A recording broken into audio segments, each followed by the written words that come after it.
Around 2 a.m., aside from a few dim lights scattered through the hallways, the place was mostly dark. In my cramped 10 by 10 cell, lying flat on my back with my hands tucked behind my head, I stared at the shadows dancing around me. I should have been sleeping, but my mind was churning through memories I'd rather forget. Then I heard footsteps. I started counting, 7, 8, 9, 10. There he was. His face was set in a hard, emotionless mask, same as all the others here. He was just doing his job, making his rounds without looking for any connection or conversation. I didn't know if he saw me lying there or not, but it didn't matter, he was on the outside, and I was in here. As he moved past my cell, I stopped counting. No use keeping track, he wouldn't be back for another hour and a half, anyway. I turned my gaze to the ceiling, thinking about what I'd do once I got out. 5 days left, then I'd be done for good. I'd served 7 months of a 1-year sentence, and my job was waiting on me. But everything else? That would be different. My older brother, Luke, had kept my car running, managed my bills, and kept a watch on my dwindling bank account. Was I angry? Angry doesn't even touch it, but I learned to bury those feelings, at least until I was out. It's obvious why guys doing 10, 20 years walk out with hollow eyes. Humanity is one of the first things to go in here. This place was tame compared to the high-security facility upstate, but still, you had to keep your head down to survive. I closed my eyes, hoping for a few hours of sleep, wishing for the darkness of my old bedroom, the one with blackout shades. I'll be picked up next Tuesday. Luke had told me that last week in the visitor's center. We'd talked through a plexiglass wall, hopefully for the last time.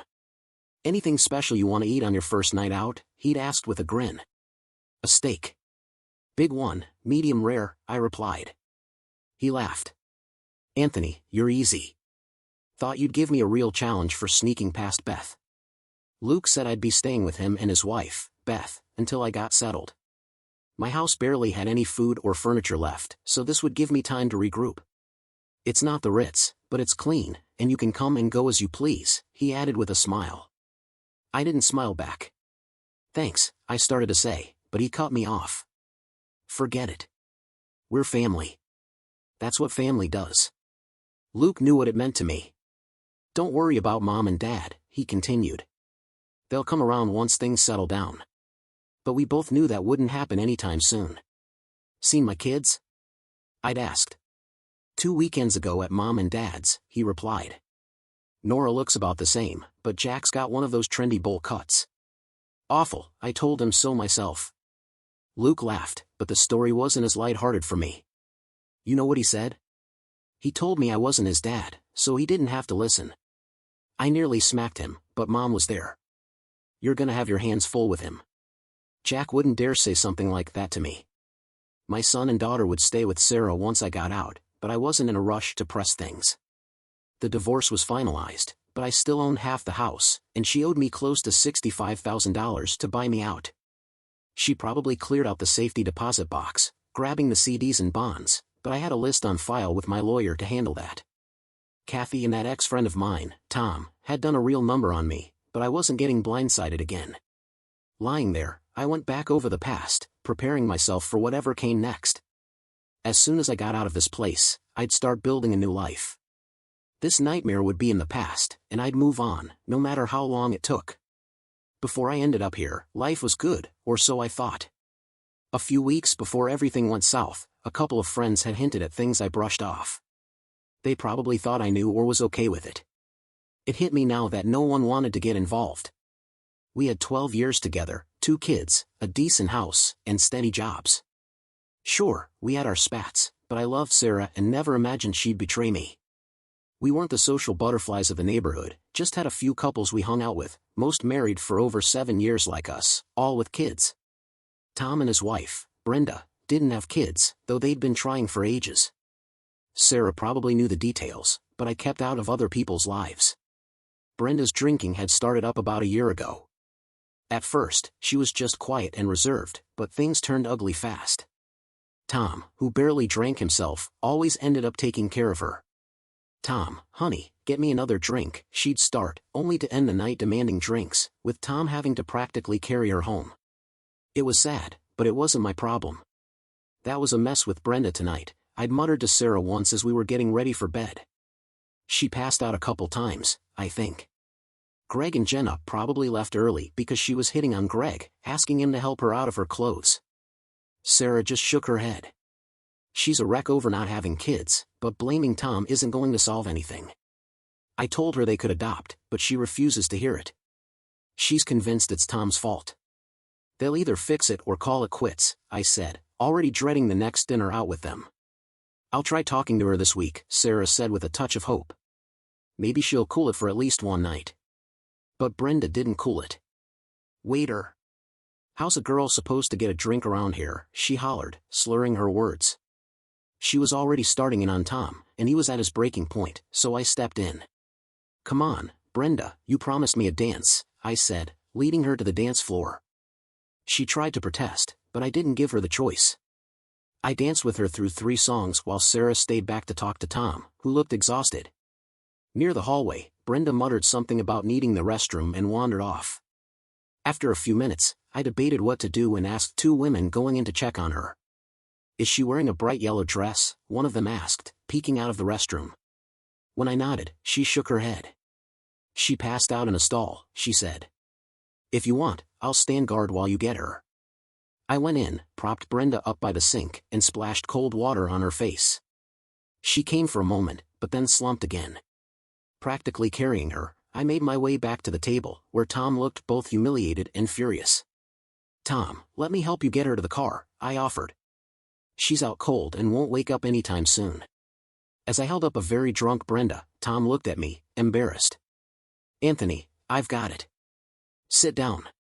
It's not the first time, but it'll be the last, he muttered. Despite his protests, I carried her to the car, while he grabbed her purse and mumbled a brief goodbye. I laid Brenda across the back seat, patted Tom's shoulder, and said, I'm sorry, man. There wasn't much else to say. Thanks for helping, he said, sounding defeated. I'm at the end of my rope. I don't know what to do. You two need some help, counseling, maybe. Sarah and I are here if you need us, I replied, though I knew his answer was just polite agreement. I doubted they'd last another couple of months. As it turned out, I wasn't far off, but no one could have predicted the outcome. 3 weeks later, just past 10:30 p.m. on a Thursday, we heard sirens and saw bright lights at the end of our block. Sarah and I were both up, and she started to come outside, but I stopped her. Stay here, Sarah. I'll check it out. Joining the crowd, I saw the fire department's rescue crew prying open the driver's side door of Tom's car. Is Tom all right? I asked a neighbor. It's not Tom, she replied. It's Brenda. They were arguing, and she grabbed his keys, ran out, and drove off. She didn't make it far before rear-ending a parked car at about 40 miles per hour. The ambulance arrived, and paramedics put Brenda on a stretcher, then drove off with Tom following. The front door of their house was wide open, lights still on, and furniture scattered. I called Sarah, updated her, then went over and locked up for Tom, leaving a note that I had his keys. How's Brenda? Sarah asked when I got home. I shook my head. Not good. She wasn't wearing a seatbelt and swerved before she hit the car. The airbag deployed, but she hit her head against the window hard enough to shatter it. She was doing around 35 miles per hour. Tom's with her at the hospital. We'll wait to visit tomorrow. He's dealing with enough tonight. We went to bed but barely slept, worrying gnawing at us. At 11 a.m. the next day, my phone rang, and Sarah's voice was frantic on the other end. Anthony, Brenda's on life support. Tom's a wreck, and someone needs to be there. I'm leaving work. Meet me at the hospital. On my way there, I grabbed some food for us and called Sarah's parents to ask if they could pick up our kids after school. In the hospital waiting room, Sarah and others were gathered around Tom, trying to console him. How is she? I whispered to Sarah. She shook her head grimly. Not good, she replied. The doctor told Tom there's minimal brain activity, and he's been quiet since. I sat next to Tom. Are you doing okay? I asked, knowing it was a poor choice of words. She's not going to wake up, Anthony, he said, his voice choking. The doctor asked if I'd consider taking her off life support, but how can I do that? She's my wife, not a machine to turn off. He was shouting now, grief and frustration spilling out. Why can't they fix her? Isn't that what doctors are for? Just then, Brenda's parents arrived and went into her room with Tom. There was a lot of crying, accusations, and anger. Her father blamed Tom for her condition, unable to see beyond his heartbreak. About 20 minutes later, the doctor came out with Brenda's parents, who were devastated. They'd never be able to speak to their daughter again. We left the hospital that evening, picked up the kids, and went home, both of us shaken. I kept thinking, I hope I never have to make that decision for Sarah or anyone I love. 2 days later, surrounded by Tom, Brenda's parents, and the doctor, they turned off the life support machine, and Brenda passed away quietly. We stayed to comfort Tom as best we could. Whatever her flaws, Brenda had been loved, and now she was gone. At her funeral, people only spoke of the good memories. Tom took it hard, retreating from everything. He took a month off to go back east, and I assured him I'd keep an eye on things while he was away. One night, while we were getting ready for bed, I hugged Sarah and said, "You know I love you, right?" The past few weeks had worn on us both, and the tragedy was still fresh. If I ever end up like Brenda, just let me go. I wouldn't want to be kept alive by machines. "Don't talk like that, Anthony," she said, shaking her head. "That could never happen to us." A few weeks later, Tom returned. Sarah helped him go through Brenda's belongings, and after 3 months, he seemed to be on the mend. We invited him to social gatherings and even helped set him up on a few dates, though nothing really took off. Life started moving on again, or so we thought.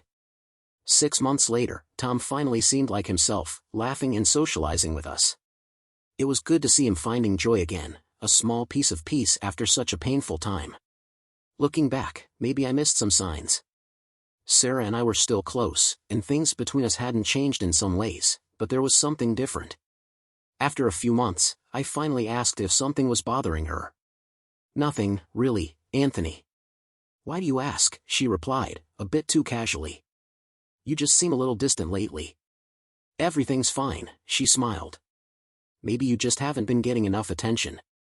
If you want more, just ask." She laughed and used a word I'd never heard from her before, lovemaking.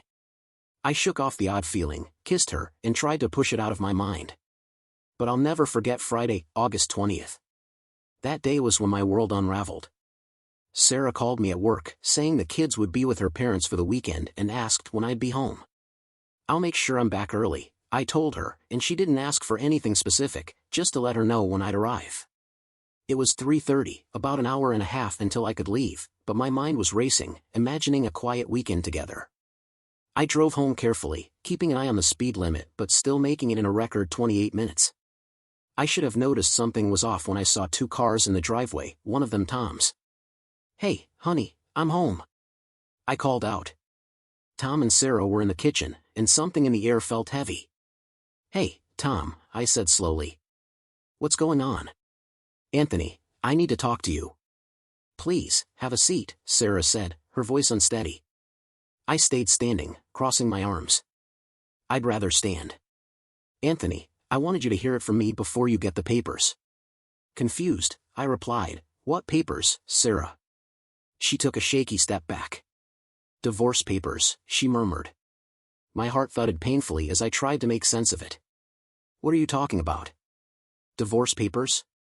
I shot a glare at Tom. "You should leave, Tom. This is between me and my wife." But then a realization hit me as I looked at her, then back at him. "Tom, get out now." "Anthony, this involves him too," she insisted. I clenched my fists, anger flaring. "Tom, if you don't leave now, you'll leave in a body bag," I warned. He shot me a nervous glance before heading for the door. "Sarah, you and I need to talk." "Now." "There's nothing to talk about, Anthony," she replied. "I'm in love with Tom." "I'm sorry." My voice shook with fury. "How long has this been going on?" Even before Brenda passed, Tom cut in, his tone cold. "You don't know anything, Anthony." "Oh, I know enough. While I was consoling you, you were with my wife," I spat. "Get out of my house, both of you." "Anthony, it's my house too," Sarah argued. "Not anymore." "Get out," I shouted. She looked at me and finally said, "Fine. I'll come back for my things when you've calmed down." "You'll be dead by then," I muttered as they left. After they were gone, I lost it. A couple of beers and some broken furniture later, the house looked as torn up as I felt. I gathered up all of Sarah's belongings, threw them on the lawn, and turned the sprinklers on for 4 hours. Then I locked up, had a few more beers, and drank until I couldn't think. The next morning, her things were gone. I was still simmering with anger and didn't reach out to anyone, though I was sure the neighbors knew by then. I called Sarah's mom to ask about the kids, but she was cold. Sarah already picked them up last night. Frank, don't play games. She was here picking up her things. Now, let me talk to my kids. She hung up on me, and when I called back, she didn't answer. Furious, I canceled every credit card we shared and withdrew as much cash as I could from the bank. I made myself some coffee, ate, and thought through my plan for the day, change the garage code, install new locks, and move anything valuable over to Luke's place. Just as I was about to leave, the doorbell rang. Looking through the peephole, I saw a man holding a large envelope. He waited a few minutes, then left. I called Luke and his wife, Beth, explained what had happened, and asked them to keep it quiet. Then I went to Home Depot for new locks. On my way back, I saw Tom's car in my driveway with Sarah loading things into it. My anger got the best of me. Instead of passing by, I floored it, screeching into the driveway and ramming into the back of his car. He scrambled inside just as I hit his car, pushing it against the closed garage door. I reversed, backed up about 15 feet, and rammed it again, smashing his car through the door. Steam rose from under my hood, and my engine groaned, but I managed to back up again, this time with only a few feet between us before my car stalled. Heart pounding, I grabbed an aluminum bat from the garage and started swinging, shattering the windows and windshield. I was about to rip open Tom's door when loud voices shouted behind me, "Drop the bat and put your hands on your head." I complied, dropping the bat and kneeling down. They cuffed me and placed me in the patrol car. Tom, shaken and pale, got out of his car, and my eyes met Sarah's tear-streaked face as she spoke to the police. I managed a bitter smile before they took me away. At the station, they booked me, and I made my one call to Luke. Being the weekend, I spent 2 nights in jail before my court appearance on Monday. I pleaded not guilty, and the judge set my bail, which Luke paid late that afternoon. "Anthony, they're talking about attempted homicide or at least assault with a deadly weapon," he said. "I know," I muttered. "First things first, though. Take me to the bank. Sarah's probably drained the accounts, but I need to check." Sure enough, the cash was gone, though the CDs and bonds remained untouched, though a court order blocked me from accessing them. I called Sarah, who actually answered. "You could have left me $5, at least." "You really are cheap," I said. "I needed that money for the kids and me," she replied coldly. "Doesn't Tom make enough? I've got mortgage payments to think about, too." "Maybe I should just warm the house up with a little fire," I replied sarcastically. "Anthony, stop with the crazy talk. I'm sorry it turned out like this, but you're not helping yourself," she said, as though that would make it easier. "I'll accept it when you send my kids back home," I retorted. "I can't, especially given your recent behavior. After all this is over, I'll let you see them, but you won't be seeing me and Tom." She ended the call with, "From now on, talk to my attorney." "Sarah, you have no idea how sorry you're going to be," I muttered to the dial tone. At my next court date, my attorney argued for temporary insanity, saying I'd acted impulsively after Sarah's shocking revelation. Sarah and Tom painted themselves as victims, both requesting a restraining order. The judge questioned me about my words to Tom, and I admitted that I'd warned him, though maybe not in those exact words. "How would you feel if a friend betrayed you like that?" I tried to explain, but my lawyer shot me a look that said it all. "Anthony, don't say a word," he whispered. "We're trying to prove you didn't know what you were doing. Keep quiet." He was right. Mike, my boss, acted as my main character witness, describing me as a reliable employee who never lost his temper. After his testimony, the case closed, and we awaited the judge's decision. Back at work, Mike joked, offering to hire someone to make Tom and Sarah disappear. I declined, though the thought lingered. In the end, I was still caught in the system. 6 months and $112,000 later, my divorce was finalized. Sarah got half of everything, including proceeds from the house sale. She claimed her jewelry was missing, accusing me of taking it. I countered that my things were gone too, suggesting she'd taken it all. Are they serious? I'm the one in jail. I yelled at my attorney after hearing the judge's sentence. "Anthony, it could have been worse. You could have been looking at manslaughter charges," he replied calmly. "With good behavior, you'll be out in less than 8 months, and your record can be cleared in 2 years. Just do the time, get out, and move on." Easy for him to say, but the thought of 24 hours a day in jail wasn't exactly something I was looking forward to. I appealed but got nowhere. My life had crumbled within a year, all thanks to Sarah and Tom. "Your job will be here when you get out," Mike advised before I turned myself in. "Don't do anything dumb and keep your head down." After one last visit with my kids, I reported to the county facility. Luke kept my inmate account topped up, though most of the stuff in there was junk. Without a phone or computer, I scribbled my thoughts on paper and made bi-weekly collect calls to Luke, my mom, and the kids to stay updated. During one visit, Luke said, "I've got someone repairing your car with the insurance payout, and I'm taking care of your lawn." I also installed new deadbolts on the house.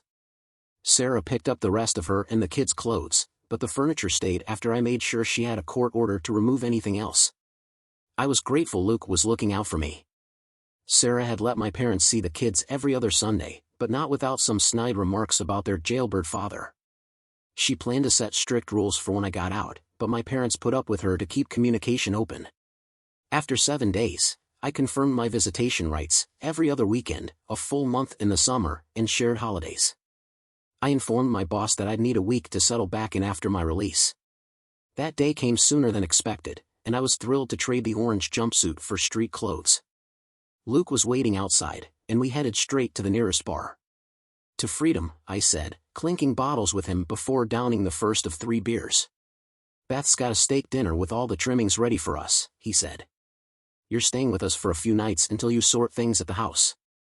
It's still up for sale, but no offers yet. Sarah wants to lower the price, but she needs your approval first." I smiled, feeling a bit more in control. "All the furniture's still there, but I did get rid of the master bedroom set like you asked," he added.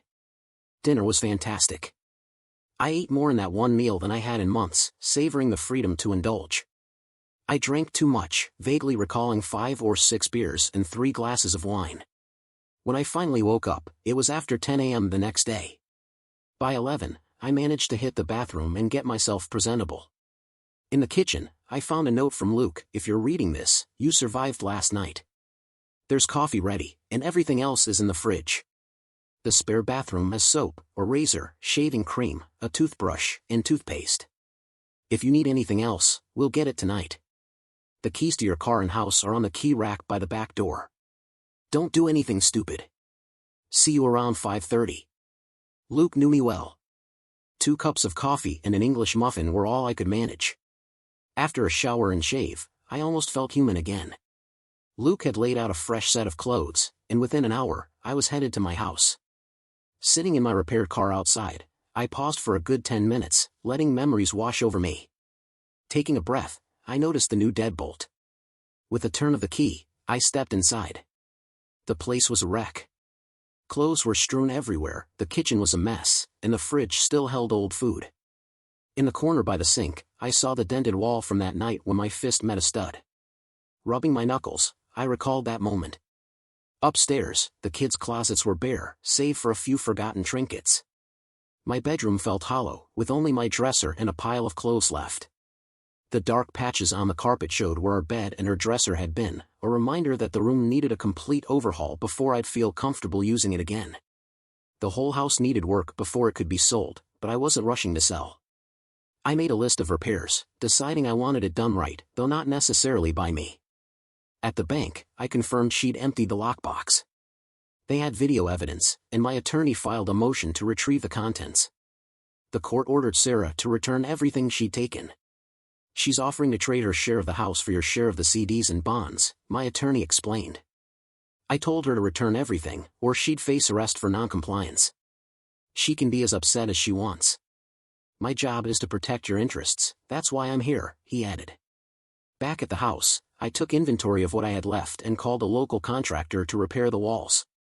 I also reached out to Mary Main's to clean up the kitchen and dining room, where I'd thrown the microwave and dishes. With the utilities still on, I could move back in once I got a new bed. After a bit of shopping, I found a decent queen-size set for $900. At least I wouldn't be sleeping on a mattress my ex had shared with someone else. Hank, the contractor, arrived Saturday morning for an estimate. "Your walls are solid," he chuckled, glancing at the dent. "Must have hurt when you punched that stud." "Just fix the holes and put on a fresh coat of paint," I replied. "Nothing fancy." "How about $200? That's my price, take it or leave it." "You did the neighborhood a favor with that thing with Tom's car," he added with a grin. "Most of the guys around here look up to you now." I thanked him, and he got to work. Within 6 weeks, my CDs and bonds were back in the bank, the house was repaired and cleaned, and things felt almost normal. When the kids stayed with me for their first weekend, it was awkward. I broke the ice, saying, "I know this feels strange, but this is still your home. Say whatever you need to, I've got a thick skin now, and not much could shock me." "Dad, we love you." "We're sorry about what Mom did," Jack said, with Nora nodding. "We didn't know about Tom until she said we'd be moving to his house. We weren't happy and still aren't." "Look," I told them, "there wasn't much I could do. Even without Tom, your mom and I wouldn't be getting back together. What we had is over. I'm still your dad, and I'll always love you. I'll be here for you." We hugged, ordered pizza, and watched a movie. I wanted to vent about their mother, but I held back. That first weekend felt like a win. We ended up feeling like a family again, just different. I took Jack to get a proper haircut, and little by little, life moved on. I went back to work, kept a modest social life, and focused on the kids. Jack took up soccer, and Nora was all about dance classes, which kept me busy. Everyone, except my brother, kept telling me to let go and start fresh. "You're still young. You can find someone new, get married, and build a new life," they'd say. I'd just shake my head. "Forget it. I wasted 14 years on her, and if I want to stay mad, that's my choice," I'd respond. None of them had gone through what I had these past 2 years. Sometimes, you need that pound of flesh to make the pain go away, and one way or another, that's what I was going to get. Sarah wanted to lower the price of the house, but I wasn't budging. "Anthony, it won't sell in this market unless we drop it by at least $20,000, she argued. "If you're willing to give up $20,000 of your share, then fine. Otherwise, the price stays," I countered. We eventually divided the bonds and CDs. She spent hers on a new car and a vacation with Tom, while I banked mine to build a nest egg. 8.5 months after getting out, I heard about Tom's house fire. While he and Sarah were at Jack's soccer game, someone had drenched the electrical box and the back of the house in gasoline. The entire rear section was ruined, and they lost power. The next day, 2 officers showed up at my door, bringing me in for questioning. I kept my answers simple. "I was at a neighborhood party with at least 10 people who saw me there," I said. "Anthony, you were only a block away. You could have done this," one officer accused. "Prove it," I replied calmly. Finally, I stood up and told them, "Charge me, let me go, or I'm calling my lawyer." They released me but warned they'd be watching. Mentally, I checked off my list, 1 down, 2 to go. Since Sarah and Tom's house was unlivable, I offered to take the kids while repairs were underway, which could take a couple of months. Sarah wasn't pleased but didn't argue. "Anthony, I know you did it, regardless of what the police say," she accused one night as she picked up the kids. "I don't know what you're talking about," I replied. "I was with our friends. Too bad you and Tom aren't invited anymore. Maybe I could put in a good word for you." "Don't bother. We wouldn't go even if they begged us," she shot back, looking bitter. "Well, you have each other, and that's all that matters, for now," I said, giving her a smile. "What's that supposed to mean?" she asked, wide-eyed. "Nothing, just that you're both lucky to have one another," I replied, this time smiling inside and out. The kids seemed to want to spend more time with me, which didn't sit well with Sarah or Tom. I'd heard from the kids that they'd had some heated arguments with Tom, telling him he wasn't their father. Sarah blamed me, accusing me of stirring up trouble. I set her straight. "Sarah, I don't badmouth you. You're their mother, and I've told them to listen to you. As for Tom, he's a backstabber lucky to still be walking around. But aside from that, he's an okay guy." She shot me a glare that could kill. "He's good to your kids, so quit putting him down," she insisted. "Not going to happen. He's nothing to me, and I'd gladly dance on his grave one day," I replied with an icy smile. She looked furious. Anthony, so help me. What are you going to do, Sarah? Cheat on me, divorce me, put me in jail, and make my life hell? Oh, wait, you already did all that. You can't hurt me anymore. Now go back to your husband and leave me alone. Without another word, she walked away. It was hard to believe I'd once loved her. Work was going well.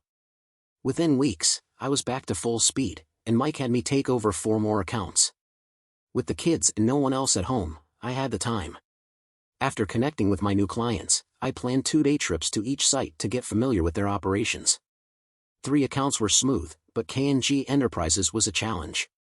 They were overhauling their manufacturing process, so I needed monthly visits to keep up. The assigned engineer was knowledgeable but arrogant and uncooperative, which made it tough to get the data we needed. Mike, if they don't get me what I need, their whole system's going to get screwed up, I warned. Mike brought in an intermediary who worked directly with me from then on.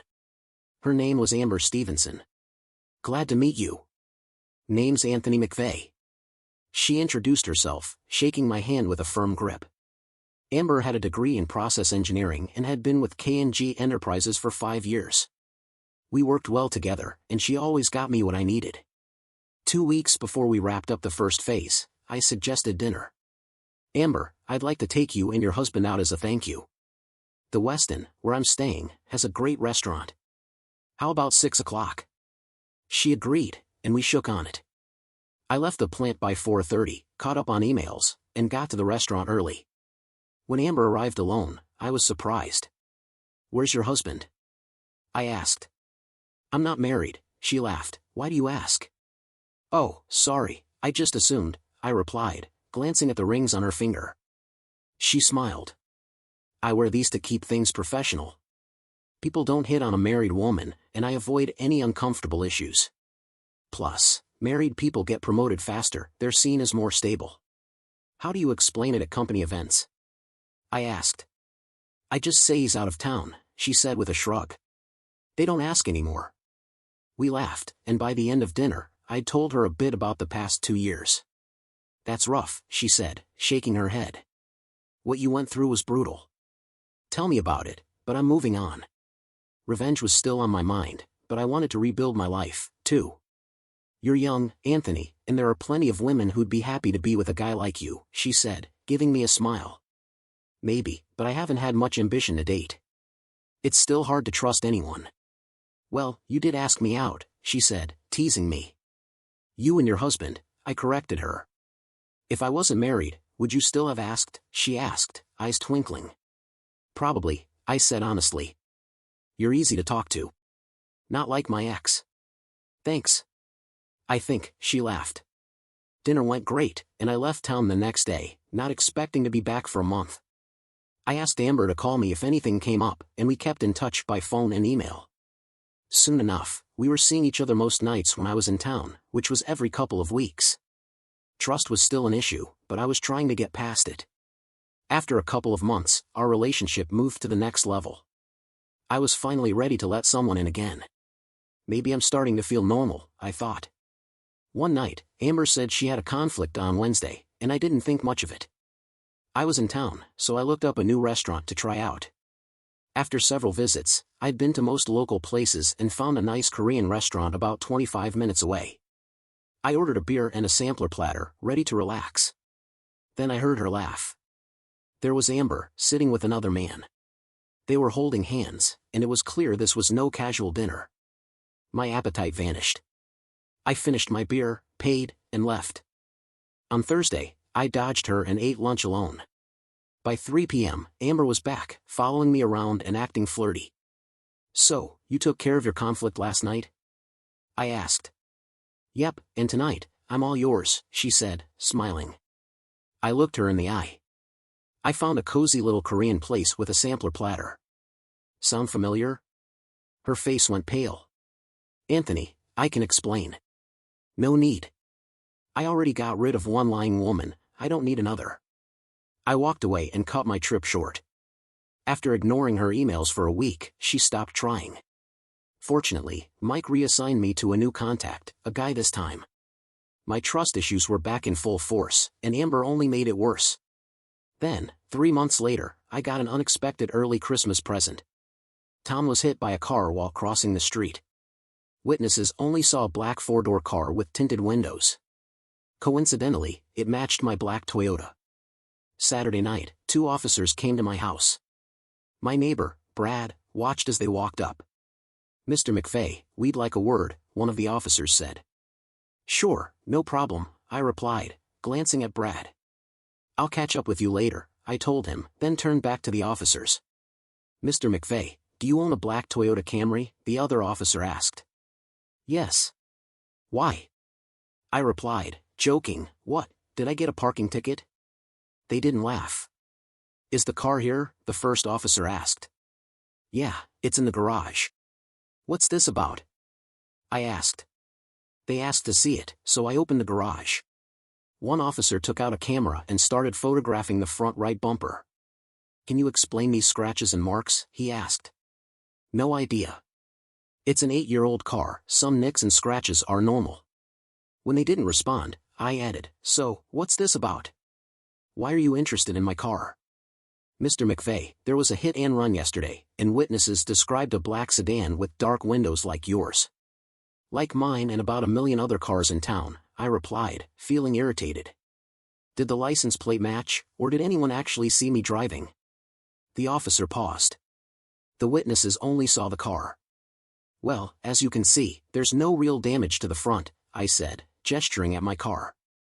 "I can account for my whereabouts from 8 a.m. to 6 p.m. yesterday.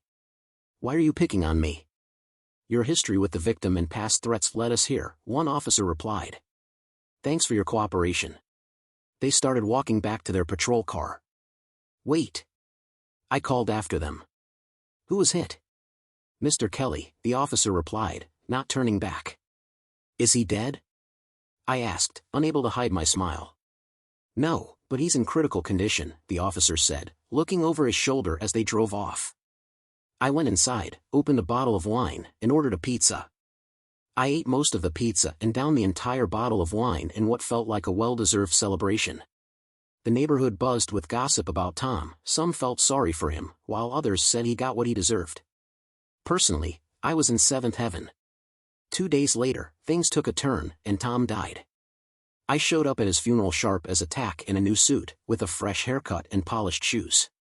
I even had my car washed and waxed for the occasion. The funeral home wasn't packed, but a lot of people lingered outside. As I entered, conversations hushed. I didn't bother signing the guest book, just walked straight down the aisle. Sarah looked horrified, but my kids gave me small smiles. She tried to stop me from reaching the casket, but I'd been preparing for this moment. When I got there, I leaned over and spat in Tom's face, enough to dribble onto his shirt. Sarah screamed, calling me every name she could think of. I didn't hide my smirk. 2 down, 1 to go, I whispered to her. She froze, terror mingling with her tears. "I warned you," I said softly and walked out of the silent funeral home.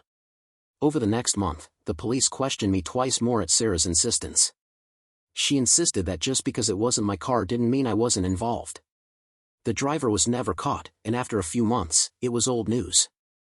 When the patrol car pulled up to my driveway, I was expecting it. I locked up my house and watched as they approached. "Mr. McVeigh, do you know Richard Collins?" a detective asked, showing me a picture. "Sure do," I replied, pushing the photo back. "I hired him to keep an eye on my ex-wife. He's been on and off the job for about a month." "Why did you hire Mr. Collins to watch your ex-wife?" the detective asked, his tone dripping with sarcasm. "Since she took up with her now-late husband, bad luck seems to follow her. My kids live with her, so I hired Collins to keep them safe, especially at night." "Well, your ex-wife reported being followed," the detective replied, not hiding his irritation.